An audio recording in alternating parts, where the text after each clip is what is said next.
Flight attendant throws out black teen's medicine. Then her father grounds the entire flight. Airports carry a strange kind of silence, even in their busiest hours. Beneath the noise of rolling suitcases and loudspeaker announcements, there's always a quiet tension. The sense that every person here is carrying more than just luggage. Some carry excitement, others grief. And some, like one teenage girl waiting at JFK that morning, carried something far heavier, something that could decide whether she breathed freely or not. She was 16, her eyes red from a night without rest. Her black hair was pulled back into a simple ponytail, her clothes unremarkable, her posture hesitant.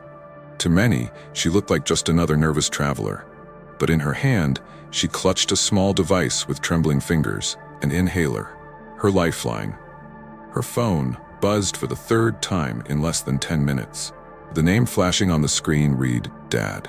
She didn't answer, not yet. It wasn't defiance, just the kind of delay that comes when your throat tightens with the weight of unsaid words. He wanted to make sure she was okay before boarding, wanted to remind her to stay calm, to use the medication if she felt her chest tighten. She promised him she would. But she also promised herself she wouldn't show weakness. Not today. This trip wasn't a choice. Her grandmother's funeral in Los Angeles waited at the other end of this flight. She had begged her father to come, but duty kept him locked at work. So she was here, alone, shouldering her grief, her nerves, and her condition all at once. People streamed around her, sliding into their seats, tucking bags overhead, fastening belts. The hum of the engines outside vibrated faintly through the cabin walls. She tried to steady her breathing, tried to blend in with the flow of routine. But her grip on the inhaler only tightened. Airports are equalizers in theory, everyone following the same rules, waiting in the same lines. But anyone who's traveled enough knows the truth. Not all passengers are seen the same way. Not every seat holds the same weight. For a young black girl in a space that often judged first and listened later, even the most ordinary act, holding medicine, could be questioned.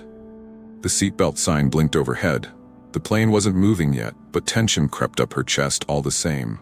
Her breathing felt heavier than it should. She pulled the inhaler closer, thumb brushing against the small plastic body as if touch alone could remind her she was safe. A voice broke through the boarding chatter. "What's that?" It was sharp, not curious, accusatory. Her head lifted. A flight attendant stood there, eyes narrowed, gaze fixed on the object in her hand. The same object that had always meant relief suddenly looked, in the attendant's eyes, like something forbidden. The teenager's breath hitched. If you're here for stories that expose truth and fight for dignity, you're in the right place. Make sure to like this video, subscribe to the channel, and drop a comment telling us the country you're watching from. We'd love to know how far these stories reach. The silence between them stretched, charged with something unspoken. Around them, passengers shifted in their seats, some glancing up, sensing the shift in tone.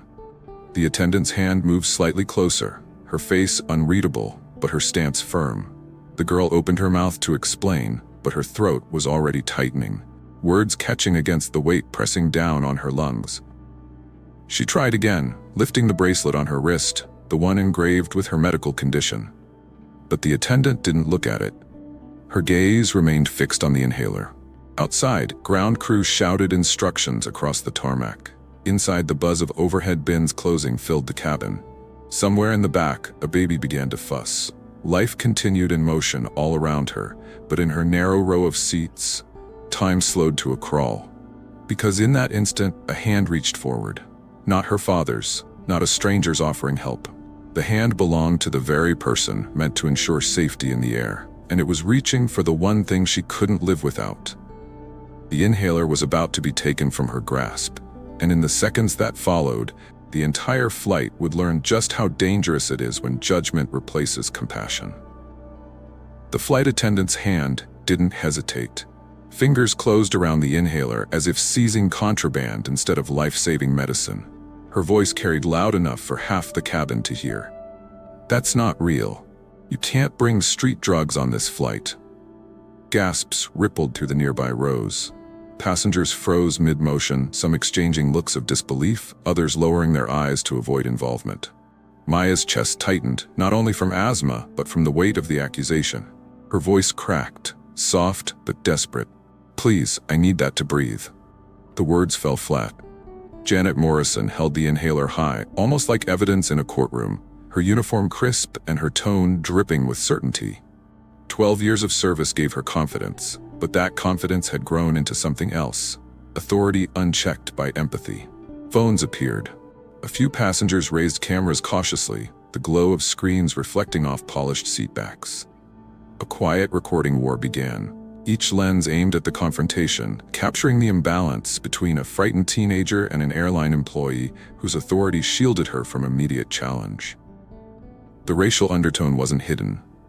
It lived in the way Janet's gaze moved over Maya's thrift store clothes, her natural hair tied back in a plain ponytail, the way her lip curled at the sight of a black teenager sitting in first class earlier before being sent to coach. Authority wasn't just enforcing rules here, it was enforcing perception. Maya didn't fit the picture of someone belonging. "I can't fly without it," Maya whispered again, her hand trembling as she pointed to her bracelet engraved with her medical condition. "That's fake jewelry," Janet snapped, refusing even a glance at the engraving. Her voice rose a notch, enough for more passengers to stop conversations and listen. "I've seen this trick before.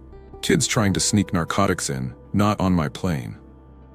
Her words stung louder than the hum of the aircraft systems preparing for departure.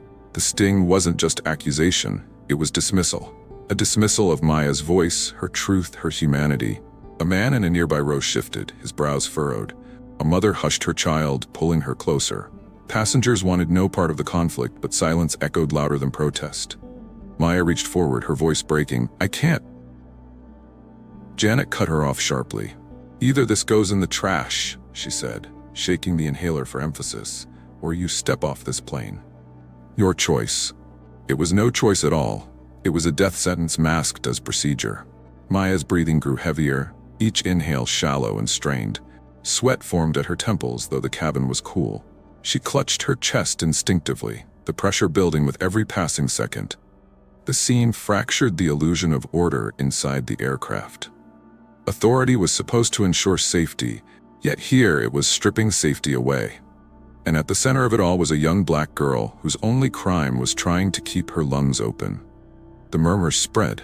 "That's an inhaler. She's just a kid. Why won't she listen?" But none of the voices grew loud enough to challenge Janet outright. Fear of being removed from the flight chained passengers to their seats. Maya coughed, the sound dry and labored. "Please," she begged, her voice raspy now, nearly lost in the mechanical drone of the cabin systems.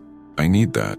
The glow of cameras intensified. Someone whispered that the video was already live on social media.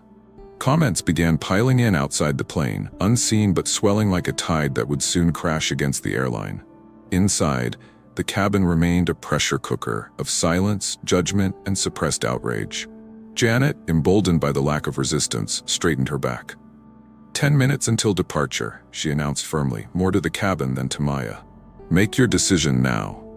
The ultimatum landed like a blow. 10 minutes to choose between dignity and survival. 10 minutes to decide whether to endure humiliation or suffocation. Her lips parted, but no words came. Only the shallow sound of breath struggling to fill lungs that demanded relief. The blue tinge at the corner of her lips flickered in the harsh cabin light, a warning sign invisible only to those determined not to see. Phones recorded every second. Silence held the cabin captive. And at the heart of it, Maya's chest rose unevenly, each attempt at air thinner than the last. The sound of wheezing cut through the stillness. The sound came first, sharp, strained, and uneven. Each inhale from Maya's lungs scraped like sandpaper, shallow and desperate. Her small frame shook as she clutched at her chest, trying to force air into spaces that refused to open. The inhaler, her only lifeline, was still in Janet Morrison's grip, dangling like a trophy of control. Passengers shifted uncomfortably in their seats. The tension was no longer abstract. Anyone with eyes could see what was happening.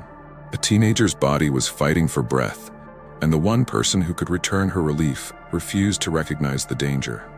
A man in row 20 rose halfway from his seat. He had introduced himself during boarding as Dr. Henry Chen, a retired physician. His tone was steady, but urgency laced his words. "She's in distress, That girl needs her medication immediately. Janet didn't flinch. Her jaw tightened as she blocked his path with an arm stretched across the aisle. "Sir, sit down. This is a crew matter." "It's not a matter of procedure," Dr. Chen shot back, voice rising above the murmurs of the cabin. "This is a medical emergency." But Janet shook her head, holding the inhaler higher. "No documentation, no medication, that's protocol." Her words sliced through the moment like ice. Protocol, a shield used to mask prejudice. If Maya had been older, dressed differently, or simply looked like she belonged in Janet's mind, would there have been questions? The answer hung heavy in the stale cabin air. Maya's breaths grew more ragged, her lips parting for oxygen that wasn't coming. A thin line of sweat traced her temple, her trembling fingers pointing again at the bracelet on her wrist. The small engraving asthma glinted under the overhead light. Evidence ignored. Around them, phones were no longer discreet. Dozens of passengers angled their screens, capturing every moment. A live stream spread across social platforms under the tag "Let Maya Breathe." Within minutes, thousands of strangers outside the plane would see the truth unfolding in real time, though the girl at its center remained trapped, powerless inside her seat. A cough tore through her throat, violent and dry. She bent forward, shoulders heaving, gasping between fits that rattled her entire body. The sound silenced even the babies crying in the back. For a moment, the only thing anyone could hear was the desperate fight of a teenager's lungs. Dr. Chen's face hardened. He turned to the flight attendant again. "If you do not return that medication, she could collapse. Do you want her life on your hands?" But Janet's expression didn't soften. Authority made her immovable, and prejudice made her blind. "Stay in your seat, doctor. You're interfering with crew operations." The cruelty wasn't in what she said, but in what she refused to see. A young girl fighting for air was reduced to an inconvenience. A woman a few rows back whispered loudly enough for others to hear, "If she were white, none of this would be happening." The words struck like truth, cutting through denial. Others nodded, though none stood. Fear of removal weighed heavier than outrage. Maya's wheezing filled the silence. Each inhale rattled, each exhale weaker than the one before. Her eyes brimmed with panic, her chest rising and falling too quickly, her body begging for oxygen that wouldn't come. "Please." The word escaped her lips in fragments, broken by the shallow pull of her breath. "I need it." Or "please" should have been enough. But Janet's grip on the inhaler only tightened. On the ground outside, the aircraft door remained open. Boarding agents walked past, unaware of the life hanging in the balance. Inside, the cabin became a theater of cruelty, with dozens of witnesses holding cameras but not power. The live-stream comments scrolled faster than anyone could read. "Help her now. This is discrimination. Call 911. What had begun as a quiet confrontation was becoming a national outrage online. Strangers outside the plane were fighting harder for her dignity than those entrusted with her safety. Dr. Chen tried again, his voice urgent. "She needs that medicine now. This is negligence." Janet glared at him. "Another word and you'll be removed as well." The doctor's fists clenched, but he froze in place. Authority silenced even experience. The imbalance was total. Maya slumped forward, her breath shallow, her lips edged with a faint blue. The sight was undeniable. She was suffocating. Still, Janet stood over her with the inhaler held just out of reach. The cabin's collective silence was broken by the heavy tread of boots. 2 TSA agents stepped onto the aircraft, their presence announced by the thud of weapons and radios clipped to their belts. Their eyes scanned the rows, landing on the teenager gasping for air. And in that instant, the fate of the flight shifted once again. The buzzing would not stop. Maya's phone, still wedged in the pocket of her seat, lit up again and again with the same name flashing across the screen. Dad. Each vibration came like an alarm she couldn't answer, a lifeline slipping further away with every wheezing breath. Her head lolled slightly against the seatback, lips edged with a faint blue that no one could ignore. The signs were all there.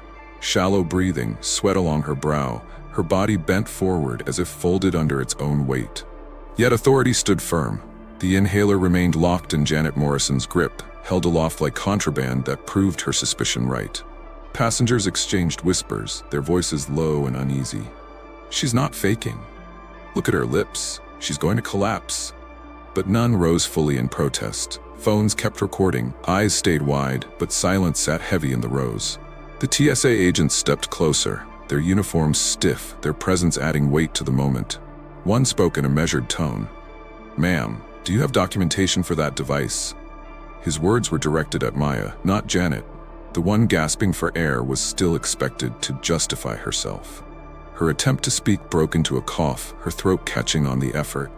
She shook her head weakly, lifting her wrist toward them.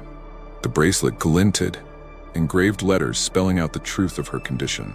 "That's not valid identification," Janet interjected quickly, her voice steady with authority.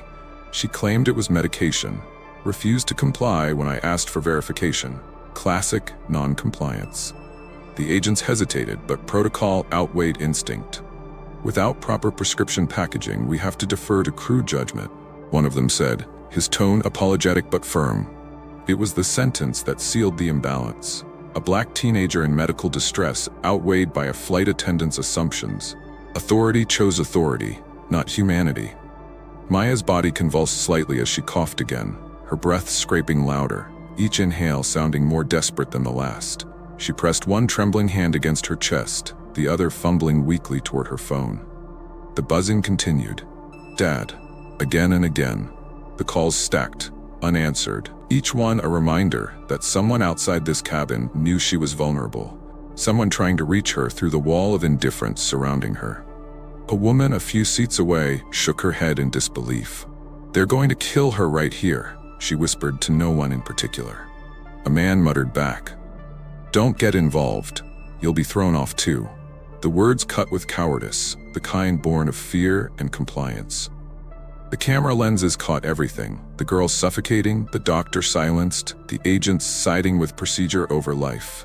The hashtag "Let Maya Breathe" surged across feeds outside the plane, but inside, the only sound was her ragged gasps and the mechanical hum of a flight that had not yet left the ground.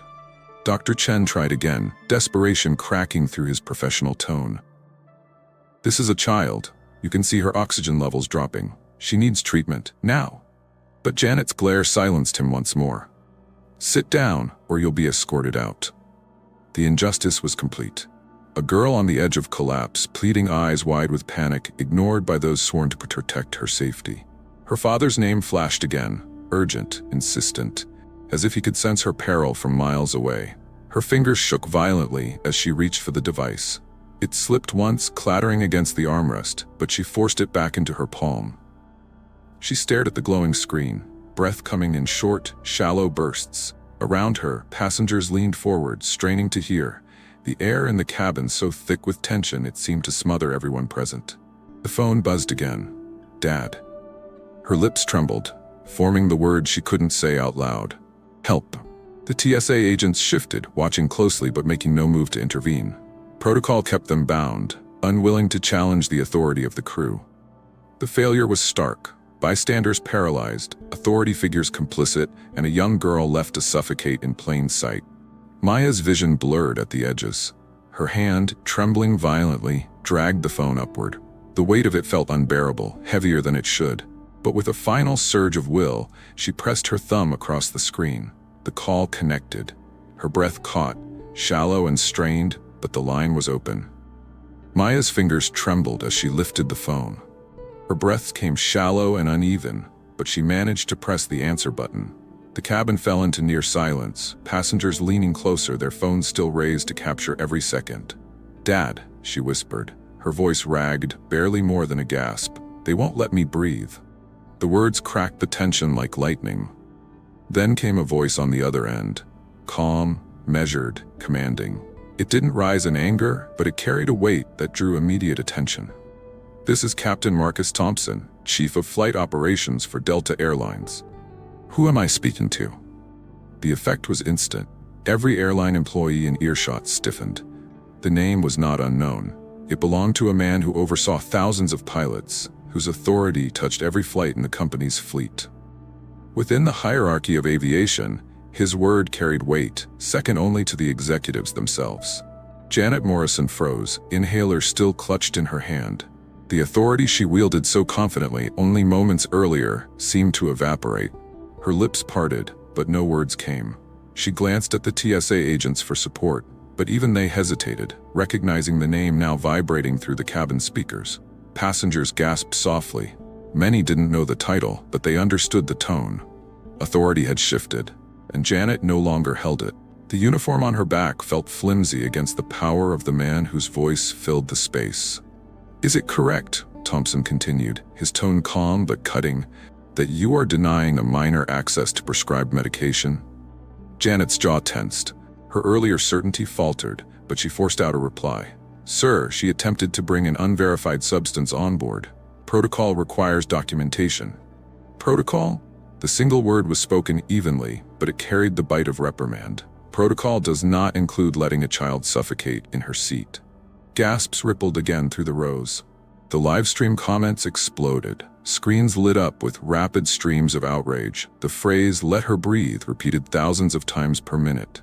Janet's shoulders stiffened, but her voice had lost its edge. "I was ensuring safety." "Safety?" Thompson's tone sharpened. "You ignored a medical bracelet. You dismissed a licensed physician attempting to intervene. And now, in front of witnesses and live cameras, you are endangering my daughter's life." The word daughter hung in the air like a hammer. The cabin erupted in whispers. Passengers sat straighter, phones raised higher. The pieces fell into place for everyone at once. The girl suffocating in her seat wasn't just another traveler. She was the child of one of the most powerful figures in the airline they were sitting in. Maya clutched the inhaler still in Janet's grip, her voice breaking as she whispered again, "Dad, I can't." The sound of her desperation pierced the moment. Even those who had remained silent now shook their heads, their faces etched with disbelief that it had gone this far. Janet's authority collapsed under the weight of exposure. She no longer looked like the enforcer of order. She looked like the accused, cornered in front of passengers, cameras, and the world beyond the cabin walls. TSA agents shifted uneasily, the confidence in their earlier decision gone. One cleared his throat, murmuring, "Perhaps we should." But the words trailed off, drowned by the voice still resonating through the speaker. "You will return that medication to my daughter immediately," Thompson said. His tone was steady, not loud, but the command in it was absolute. "And you will remain where you are until I arrive." A collective shiver ran through the cabin. Passengers exchanged glances, some wide-eyed, others grinning faintly as relief began to bloom. The livestream counter skyrocketed again, 500,000 viewers, then more. This was no longer an incident. It was a spectacle, a reckoning being broadcast worldwide. Janet's hand trembled. Slowly, reluctantly, she lowered the inhaler back toward Maya. The teenager snatched it with shaking hands, pressing it to her lips and pulling in a breath of relief that whistled softly through the chamber. Her shoulders rose, then fell, her body shuddering as oxygen filled her lungs again. The cabin exhaled with her. Phones recorded the moment, some passengers applauding quietly, others nodding with visible relief. Yet the fury in Thompson's voice reminded them this was far from over. "You endangered a child," he said firmly. "You dismissed medical evidence, ignored pleas for help, and placed your prejudice above your duty. Do not speak of protocol to me again." Janet sank slightly, the confidence she once carried erased entirely. Maya took another puff of her inhaler, her color slowly returning, though her exhaustion was unmistakable. The ordeal had scarred her, and every eye on her proved she would never be the same. The phone remained on speaker, the cabin suspended in silence, waiting for what came next. "I will be there in 18 minutes, Thompson announced. The words hit harder than anything before. He wasn't calling from across the country. He was close, too close. Passengers erupted into whispers again. "He's here? 18 minutes? He must already be at JFK." The livestream audience surged higher still, millions now watching in real time, waiting for the arrival of the man whose voice had dismantled authority with a few sentences. And in that tense cabin, filled with relief, outrage, and anticipation, the countdown had begun. Silence spread through the cabin the moment the voice ended its command. The authority in those words carried weight far greater than anyone inside the aircraft expected. It wasn't just a father demanding fairness. It was a voice tied to the very system Janet Morrison thought she controlled. Janet's hand trembled as she held the inhaler aloft. For the first time, her certainty cracked. Passengers watched as she slowly lowered it, eyes darting around the cabin, perhaps realizing that every camera lens had captured her refusal. The inhaler returned to Maya's hands. She wasted no time pressing it to her lips, drawing a deep, shaky breath of relief. The sound of air filling her lungs was a small victory, but the damage lingered in her face, skin pale, sweat beading along her forehead, her body still trembling from the attack. A collective exhale swept through the rows. Passengers had witnessed the near collapse of a child, all because prejudice had outweighed reason. The moment of relief did little to erase the image of her suffocating under the weight of someone else's bias. Phones kept recording. The live stream that began quietly had now surged past 1 million viewers across platforms. Comments flooded in, anger, outrage, and disbelief at how long it took for basic humanity to prevail. News outlets began to circulate clips, the hashtag #LetMayaBreathe climbing into worldwide trends. The cabin had become more than a plane. It was now a stage broadcast across the globe. Janet's lips moved as though she wanted to explain herself, but no words followed. She adjusted her uniform, standing stiffly, her eyes fixed anywhere but on the girl she had nearly silenced. Authority, once absolute, was unraveling in her hands. The phone in Maya's grasp remained connected. The calm, steady voice on the other end broke the silence once again. "I'm not calling from across the country," it said. The tone clipped and direct. "I'm already at this airport." Murmurs rippled through the rows. Confusion spread as passengers exchanged glances. How could the man who spoke with such authority, who named himself within the hierarchy of Delta's own operations, be here already? The answer came plainly. "My flight landed 12 minutes ago. I am walking toward the gate now." Janet's face drained of color. Whatever certainty she once had in her authority dissolved completely. What had begun as her control of the cabin was slipping away with every word. Maya leaned back. Inhaler pressed firmly to her lips again, her breathing steadying though her body remained weak. The phone trembled in her grasp, but the strength in the voice on the other end seemed to lift her. Passengers whispered louder now, no longer confined to hushed tones. "He's here? He's really at this airport?" Some voices carried hope, others disbelief. But the shift was clear. Confidence was no longer with the crew. It was with the father walking toward the plane. The live stream audience exploded again, now climbing into millions. Screenshots of the man's words flooded feeds, headlines snapping into shape in real time. Delta supervisor's daughter denied medical care on flight. Teenager nearly suffocates after flight attendant's refusal. The cabin had become a crisis point for an entire industry. Janet shifted her weight, trying to retreat into the aisle, but eyes followed her. Passengers no longer looked at her with passive acceptance. They looked with disdain, their silence now a verdict that stung sharper than words. Her attempt to speak faltered when the voice on the phone returned. "This flight will not leave this gate until accountability is met. Do not mistake my calm for weakness. I am minutes away." The weight of the words pressed on everyone listening. The authority she once wielded was gone, replaced by a higher authority walking steadily closer. Outside the cabin door, muffled sounds echoed faintly, footsteps, distant voices, the unmistakable clatter of someone moving quickly down the jet bridge. Each step seemed to draw the moment tighter, pulling the entire cabin into a silence so thick even the hum of the engines felt muted. Every eye turned toward the front, toward the closed door that suddenly seemed more like a stage curtain about to rise. The live stream audience kept growing. Reporters posted updates by the second. The passengers held their breath, and then it began. Footsteps echoed clearly on the jet bridge, steady and deliberate. The sound drew closer. The footsteps reached the cabin door. A hush fell so complete that even the crying infant in the back seemed to pause. When the door swung open, the figure who stepped inside changed everything. He stood tall, dressed in full Delta uniform, the silver wings glinting under the overhead lights. Years of command were etched into his posture. At 6'3", his presence filled the narrow entryway, authority radiating with every measured step down the aisle. He didn't need to announce who he was. The uniform and the silence he commanded spoke louder than any introduction. Passengers leaned forward, phones raised higher, trying to capture the moment. Whispers turned into faint cheers as relief flooded the rows. Some clapped softly, not out of celebration but out of recognition. Someone had arrived who could not be ignored. Maya's eyes brightened through the haze of exhaustion. For the first time since boarding, hope flickered across her face. Her grip tightened on the inhaler, each steady breath now pulled in with strength she hadn't felt minutes earlier. Janet Morrison, once standing rigid with authority, seemed to shrink where she stood. Her uniform, once her armor, now looked like a costume worn by someone exposed. She lowered her eyes as the man in uniform stopped before her. His voice cut through the silence, calm but unyielding. "Janet Morrison, you are relieved of duty effective immediately." The words landed like a verdict. Gasps rippled through the cabin. Phones captured the exact moment a 12-year career dissolved in front of passengers, live streams, and the millions watching worldwide. Janet's lips parted as if to defend herself, but no defense came.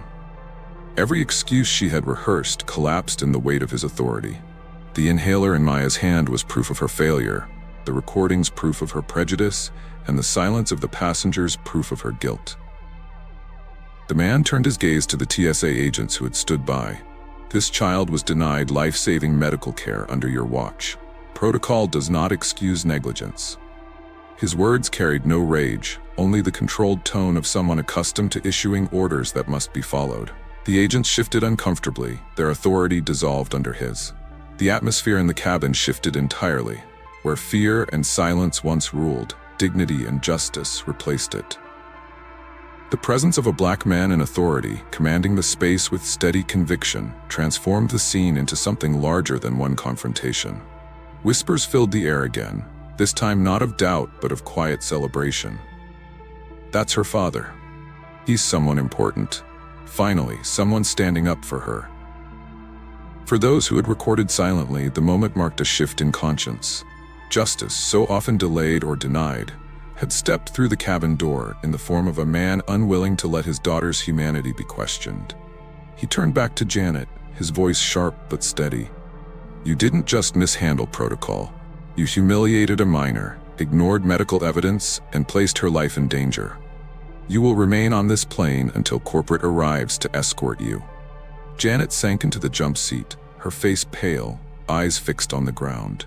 Her authority had dissolved, but the humiliation had only begun. The millions watching online would not forget her face, nor the moment she dismissed a teenager's pleas as lies. Maya clutched her inhaler tighter, her breathing steadier with each passing second. Relief spread through her body, but the trauma of those minutes without air lingered in her eyes. She had nearly lost more than dignity. She had nearly lost her life. Passengers shifted again, this time with an energy that felt different. Some smiled faintly in her direction, others whispered words of encouragement too soft to reach her ears, but visible in their expressions. What had begun as silence from bystanders was now transforming into solidarity, if only because justice had finally forced their hand. And in that moment, the cabin became more than a scene of confrontation. It became a symbol. For every black child questioned for existing in a space, someone said they didn't belong. For every voice silenced by authority that chose suspicion over compassion. For every plea dismissed as exaggeration. Here finally was a defender who stood tall, unshaken, and undeniable. In that moment, one passenger whispered into a live stream, "Every black child who had been doubted found a defender." The words echoed across social media, reshared and repeated until they became a banner of the story itself. The uniformed man adjusted his cap, his gaze sweeping the cabin. His voice rose just enough for all to hear. "This flight is grounded until justice is done." The declaration froze the cabin once more. The hum of the engines seemed to falter. Every phone recorded, every passenger leaned closer, and the live stream count surged upward again. The plane would not move, not until accountability was complete. The declaration hit the cabin with the force of a gavel. "This flight is grounded until justice is done." The hum of the engines, the shuffle of crew preparing for departure, all of it froze under the command. Supervisors at the gate were summoned in a rush. Radios crackled with frantic voices trying to contain what had already spread beyond control. News outlets replayed the live stream, social media flooded with outrage, and the airline's name trended globally for all the wrong reasons. Inside the aircraft, the silence was heavy, punctuated only by the hurried footsteps of staff scrambling to respond. Janet Morrison sat rigid in her seat near the front, her uniform no longer a symbol of authority but of disgrace. Her face flushed as whispers of passengers circled around her. The same passengers who once watched in uneasy silence now recorded openly, documenting every flicker of her downfall. Captain Marcus Thompson stood tall in the aisle, his voice calm but unyielding. "This plane will not leave this gate until accountability is complete." His words carried the weight of command, but more than that, they carried moral clarity. Authority no longer shielded Janet, it exposed her. The TSA agents shifted uneasily, their earlier decision to back her authority now glaring under scrutiny. One of them cleared his throat, muttering, "We followed protocol." But the excuse rang hollow against the sight of a teenager still pale, her breathing shallow though steadier with the inhaler finally back in her hands. Passengers were divided in their responses. Some clapped softly, approving the stand being taken. Others murmured anxiously, worried about delays and missed connections. Yet no one could deny the truth. A child had nearly lost her life because prejudice had been given power.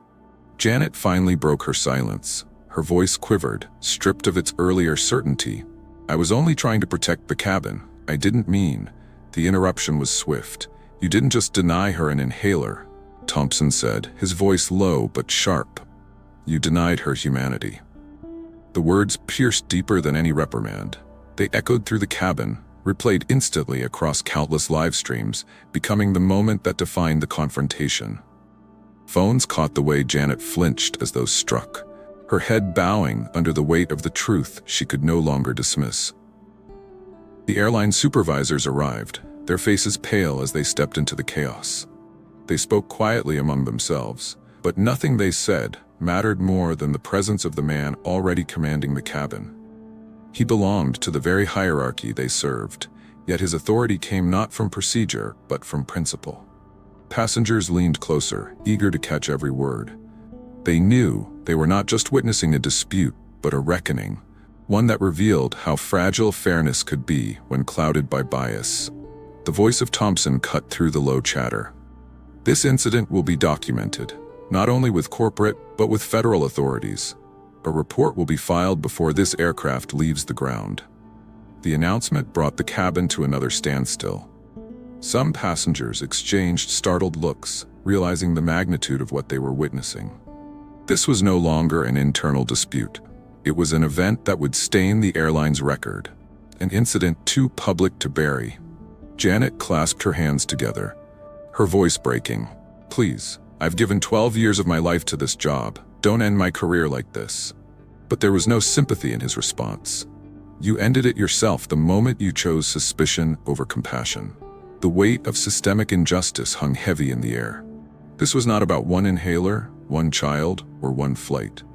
It was about patterns, about how authority, unchecked, too often turned against those least able to defend themselves. It was about the countless stories without cameras, without witnesses, where lives were diminished by the same prejudices. Some passengers nodded, understanding.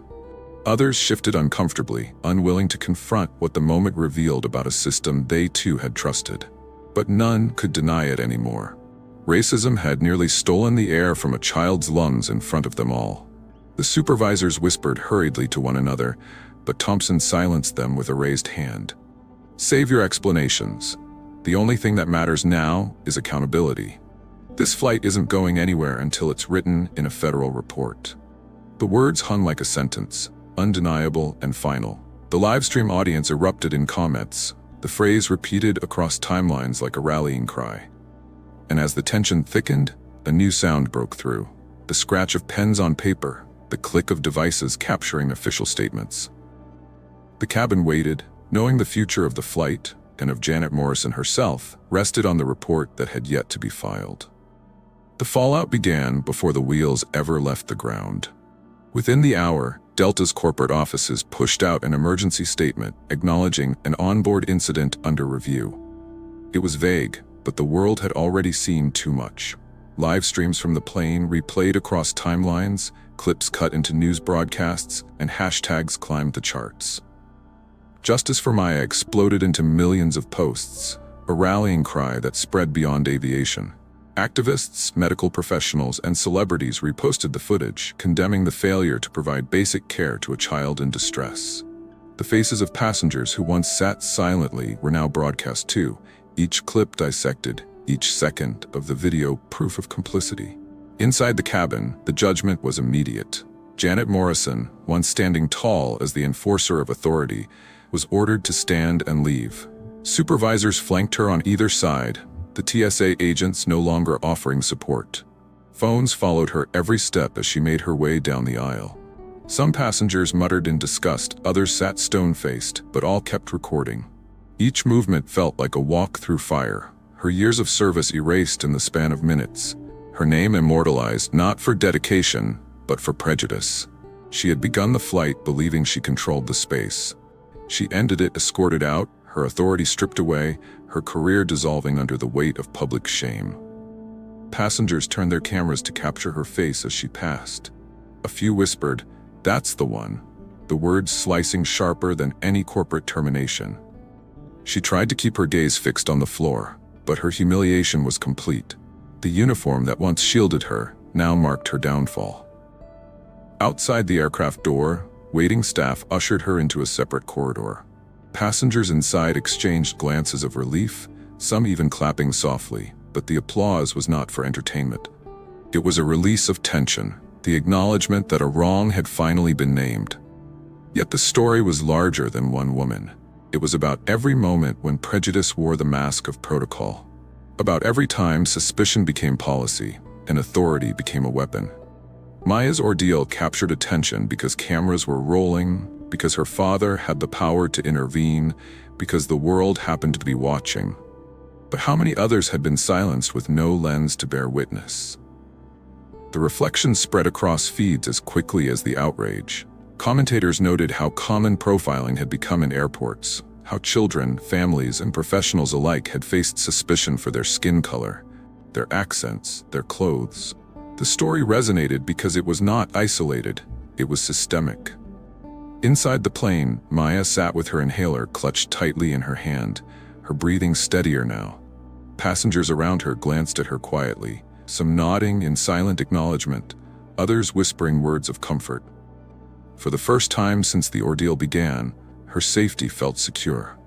Yet her face carried the exhaustion of someone who had been forced to fight for dignity she should never have had to defend. The supervisors whispered at the front, their radios alive with updates from corporate. The emergency statement was only the beginning.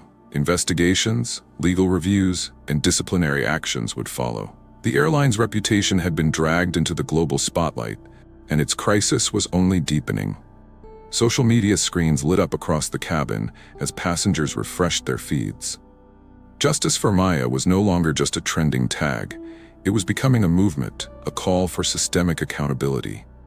Each new post amplified the truth.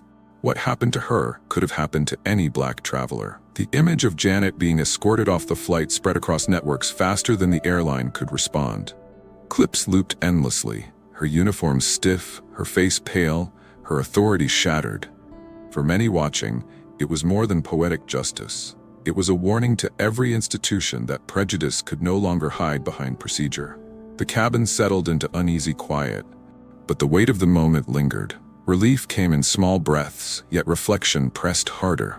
What would have happened if the phone had never connected? If Maya's father hadn't been who he was? If cameras hadn't caught the truth? Justice had come for Maya, but only because the world was forced to see. And as the plane remained grounded in that uneasy stillness, one truth became unavoidable. For every Maya whose story reached the light, there were countless others whose voices never would. The cabin eventually steadied, but the echoes of what happened would not fade. A child had nearly lost her breath because prejudice spoke louder than compassion. And though the inhaler was returned, something far greater had been taken in those moments. The basic belief that safety in the skies was equal for everyone. They thought they took away her inhaler, the reflection carried across the silence. What they really took was their own humanity. The truth lay bare. One choice, one assumption, nearly cost a life. It wasn't just about an inhaler. It was about the eyes that saw a young black girl and decided suspicion instead of care. About the silence of passengers who feared removal more than injustice. About the agents who leaned on protocol rather than conscience. It was about a system where authority, left unchecked, becomes a weapon. Every camera captured what prejudice looked like in practice. Yet even as justice came for Maya in the form of her father's authority, the larger reality remained. Most who suffer in similar ways don't have power walking down the jet bridge. They don't have millions of strangers watching live. Their voices vanish into silence, their dignity eroded with no audience to defend it. The danger isn't only in the cruelty of those who act, but also in the silence of those who watch. Every bystander on that flight carried a choice. To speak or to sit, to fight or to fold. Silence may not have held the inhaler, but silence let it be taken. This moment forces a question beyond one flight. How many times has dignity been stripped in classrooms, offices, or streets, simply because someone didn't fit the picture of who was supposed to belong? How many times has someone's safety been treated as negotiable because of the color of their skin? Accountability cannot rest on titles or uniforms. It must rest on humanity. Without it, rules mean nothing. Protocol without compassion is prejudice disguised as order. And when bystanders remain quiet, injustice multiplies. For those watching now, the story doesn't end with Maya's relief. It continues in every space where someone is underestimated, dismissed, or ignored because of who they are. It continues each time prejudice hides behind procedure. And it continues until silence is broken by those willing to say, enough. If you've ever been underestimated, mistreated, or told you didn't belong, your story matters. Speak it, share it, because silence is the soil where discrimination grows unchecked. If you believe dignity should never depend on skin color, make your voice part of this fight. Like this video, subscribe to Echoes of Hope Stories HQ, and share your experience in the comments. And as you do, tell us the country you're watching from, because the struggle for dignity crosses every border, every culture, every line we draw to divide ourselves. This isn't just a story about a flight. It's a mirror held up to the world, and what it reflects is a truth too urgent to ignore. The next Maya may not have a father in authority or a cabin full of cameras. The next Maya may only have silence surrounding her. That is why accountability matters. That is why voices must rise. Because justice cannot only arrive when the world is watching. The live streams will fade, the headlines will move on, but what remains is the lesson etched into every witness, seen or unseen, that prejudice left unchallenged is prejudice repeated. And the final reflection lingers, heavy with truth. They thought they grounded a girl, but what they grounded was their own injustice.